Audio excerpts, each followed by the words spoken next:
right, welcome back. I was trying to tell you what Peter Obi talked about Yar'Adua, and I'm still going to read that again to you. Philip, he said, I'm reminded of a pivotal moment under President Umaru Musa Yar'Adua during an internal crisis in my then political party. He instructed the INEC chairman, Professor Maurice Iwu, that the stability of every political party, not just the ruling party, was essential for democracy. He further said no party was to be undermined, all were to function within the law.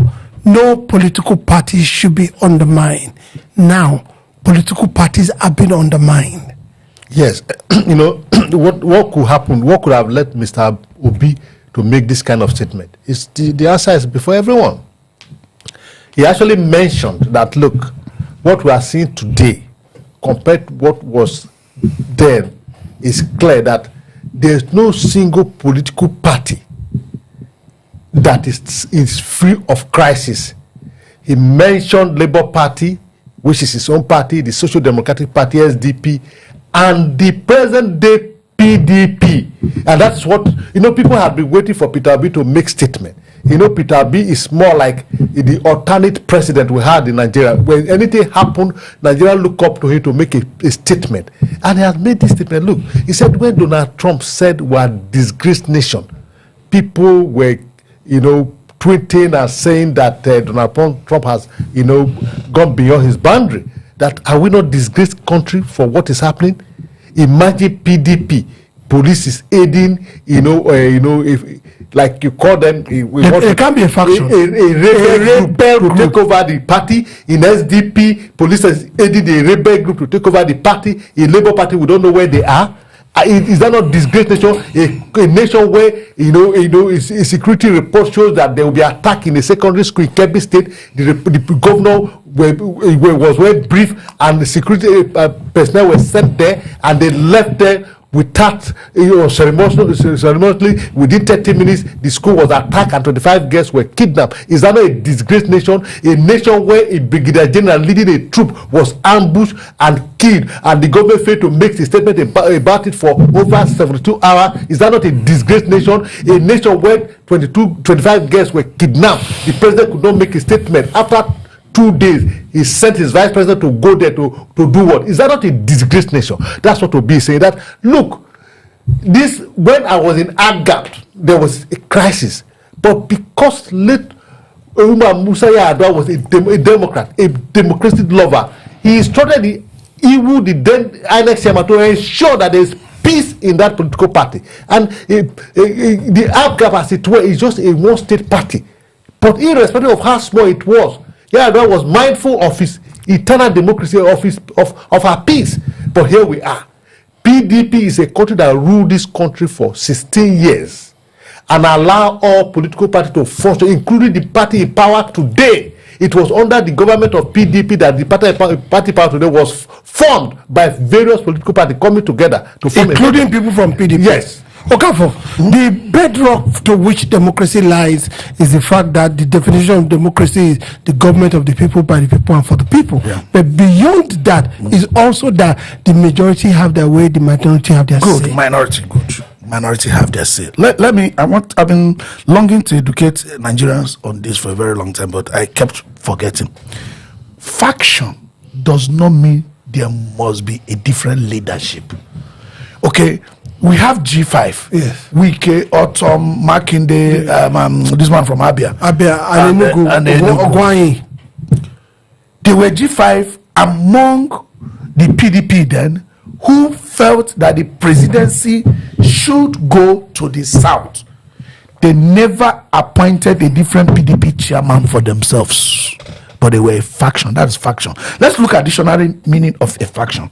It said a small organized dissenting group within a larger one, especially in politics. It doesn't mean once you have a dissenting idea and you people are organized in that belief within your party, you become a faction. It doesn't mean you must appoint unto yourself a chairman different from the one recognized.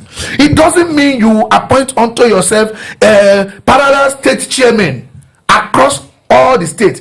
Parallel government is different from having a faction. A faction is a dissenting voice based on what you people believe within a larger group. It doesn't mean you have to do something that is unconstitutional. You are just a minority in that voice, like you have said. You can have your say, just like the G5 had their say.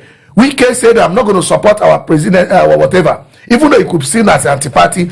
He supported who he believed was supposed to, vie for the office of the presidency. You understand? So that is a faction. It doesn't mean that once you disagree with your leadership, you will not appoint executive for yourself. You will now go to court to get court order. Then the police will now back you up to go and take over PDP national headquarters. No. The chairman recognized by INEC signed for a convention. The national secretary signed for that convention. That convention held. So there's no point for any other person to appoint him unto himself another chairman. Yes, you could have grounds to say, I disagree with what they did. Now, where does government come in? Government cannot use police or use any kind of apparatus or refuse to call who they should call to order. For example, someone like Wike is a minister of Federal Republic, and the custodian of democracy today in Nigeria is Asiwaju. You can call Wike to order. Wike has a right. He doesn't have right to own PDP. He has a right to carry all his grievances to the leadership of PDP to solve. That's what the Supreme Court has told us. He also has right to join another party and leave PDP. Atiku left PDP. There's nothing wrong with that. You understand? You don't have the right to suffocate. You don't have right to appoint an acting chairman. There's nothing like that. No only acting chairman. It is illegal. BOT. You should be arrested. You be arrested. It's the name we call somebody who claim to be who he's not. They are calling posters.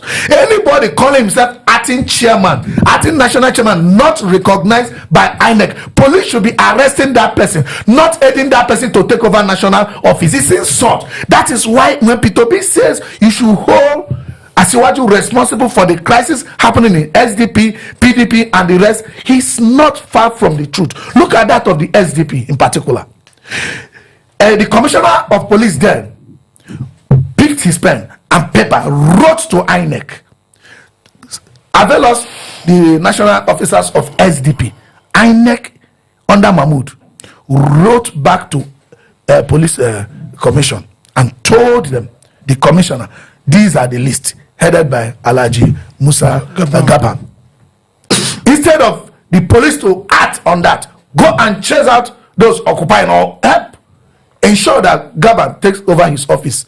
No, they continue to aid those who appoint unto themselves an acting chairman. How? From where to where? Under what law? It is wrong, and the person will be deceiving the public, confusing the public, confusing Nigerians that you are acting chairman. Police should get you arrested. You are an impostor.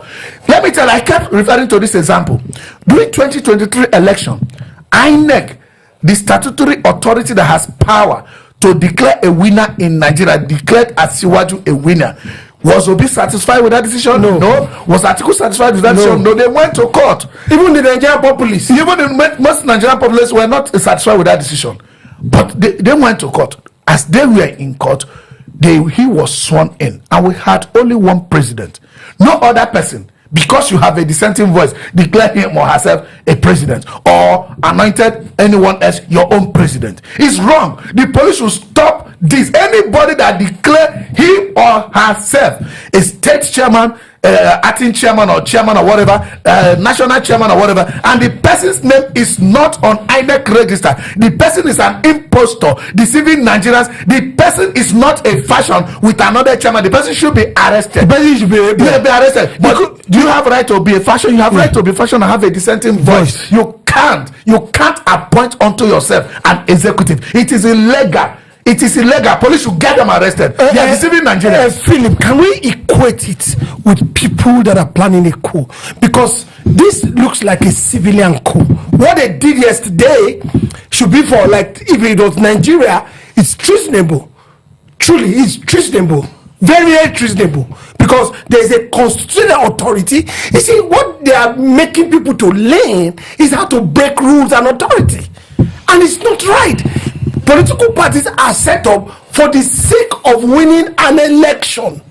That's their role, to win an election, and they are registered in Nigeria by INEC. Now, if there is a registration and there is a structure, INEC knows who is there and who is not there. Yeah, I can't just stand up today now. I said I've appointed Okafor as chairman. I've appointed Philip as BOT. We are now new. I will go to police. I will go police to will not help us. What What kind of nonsense? Deceiving the public. You see, it's only in a disgraced nation that what we witness at the PDP National Secretariat yesterday can happen. And that is why Obi had to come with the statement to say, to lay credence to, Donald Trump's statement that Nigeria is not a disgraced nation.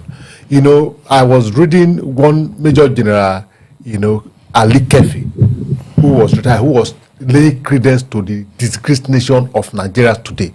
He said in his time, he was made to head an operation to flush out, the terrorists, the Boko Haram then, and they make an inroad, arrest some real leaders of the Boko Haram. Commanders. Yes, and they found out that they were a kind of one was opened to show that the Boko Haram were being financed by top government officials and some even top army generals. So what did he get for it? Instead of being rewarded, he was arrested and forcefully retired from the army. He was arrested and detained for 60 days. You see why we can have what we are having, because the government of the day derive pleasure in thriving in criminality. Because what happened yesterday at the PDP secretariat is purely a criminality affair. But instead of the government facing the right thing to do the right thing, the government turned around by their spokesperson, Bayo Nanuga, accusing the elected PDP chairman Turaki to say that Turaki is committing treasonable offense. Because what is Turaki offense? Turaki said our democracy is at the edge. We need help to save it, and he called upon develop democracy such as the United States, the UN, the UK, and what have you, that they should come to our aid. That our Nigerian democracy is in crisis, is under threat. And that Nigeria is a nation that you don't look away from. That if the democracy is disturbed, there will be problem. And what did he get for it? Nanuga said this video will be kept, that we will not forget it in a hurry. Malamaka said in our previous edition, said he knows that Bayo Nanuga understand English very well, and he understand the meaning of treasons, and that he's sure that he's just being funny by trying to look the other way around. You see what has happened in the PDP secretariat yesterday. It shows clearly that Nigeria is on the edge, and we are going nowhere with this. Okafor, Nigeria on the edge. This politician, most of the time, I'm always on the edge as well, because when things happen in Nigeria that has to do with the people, the government of the day doesn't ever speak up. And nobody ever gets a clarification of what happened, how it happened, because we want to base our discussion on objectivity and the right information. Because spreading the wrong information is very, very bad in this country. I'm sure you know that. Certainly. Yesterday, we couldn't say that we couldn't say, oh, Brigadier General Musa Oba, may your soul rest in peace, because we're not sure you as at yesterday. And now look at the whole thing. You see, everything going wrong today is as a result of our bad politics. You don't look at it that way, but that's what it is. Where a police officer will see crime, he was waiting to be ordered, whereas police is naturally meant to go for crime. Yes. Look at the terrible action they took in Kebbi. DSS availed the governor with intelligence that they are going to kidnap children from this school. Officers were rightly deployed to the place. They stood there till the next morning, almost 24 hours, and they decided to leave. Less than 30 minutes thereafter, the bandits came there to kidnap these children. Ask me the question, why did they have to go? Why did they have to leave? Now, why will you be leaving without making effort to go and destroy the threat? Is there anything that prevents our officers from going to destroy the threat? What happened to being proactive? Being proactive doesn't have to happen only politically in Rivers State, where you can declare state of emergency because of anticipated crisis that actually never happened, and a boss got there and started issuing contract anyhow. Why is our officers not being proactive? Because of bad politics. When you see them, I say, where do you get the army you put together and going to do for election? Why are you deploying our military into going to run for election? What is the business of military officers in running for election? What are they doing there? Meanwhile, we have a brigadier general being ambushed, being outnumbered, his troops being outnumbered and being killed. Do you know what it means to serve your country all the way from being commissioned to becoming a brigadier general? This is a man that commands troops over 4,000. The man that commands artillery, logistics, everything, being killed. Is our nation not under threat? What kind of politics are we playing? And so the police officer, look, yesterday, did you see what happened in the morning? Did you see the armament in the front of PDP headquarters yesterday morning? Did you see the armored vehicle, police officers littered there? What are they doing there? How do they get information? What are they doing there? To get in there? What are they doing there? What kind of nation? The money they use in paying these police officers does not belong to anybody, it belongs to everybody. Why are they under the command and control of evildoer?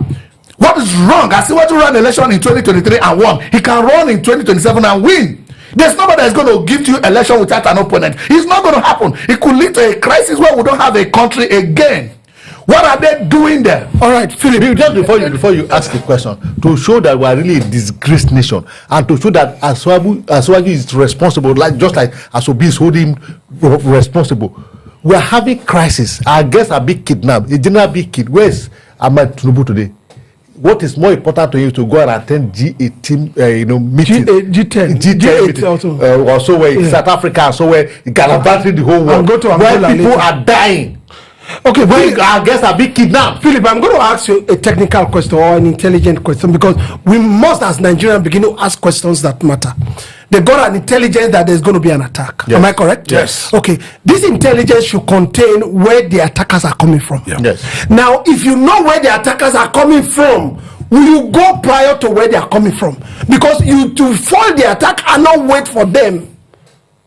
I don't know if you understand. I do.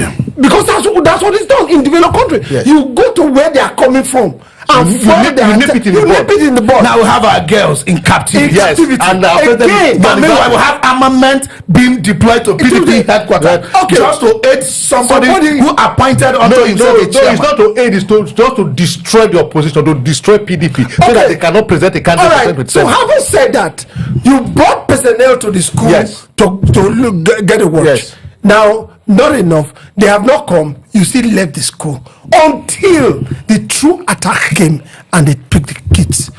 Who are these people that left the school? What make them leave the school? Good question. These are questions that we need to ask. You just ask in your beginning of your question. You ask a question that you had information. If you had an information, it then means that the information is detailed, showing that they are coming to attack and they are coming from somewhere. Yes. So you already had information. Because in our local part said that the battle you are aware of is already half won. So if you know that you are going to be attacked and your enemy is coming from a particular route, why go after them? What you did, you had this information, you went and placed people there to watch over the school. And the so-called people you sent to watch over the school didn't even watch over the school. They left halfway, and this enemy actually came and took away our girls. I think these people should answer questions. Exactly. That's all. Exactly. Yeah.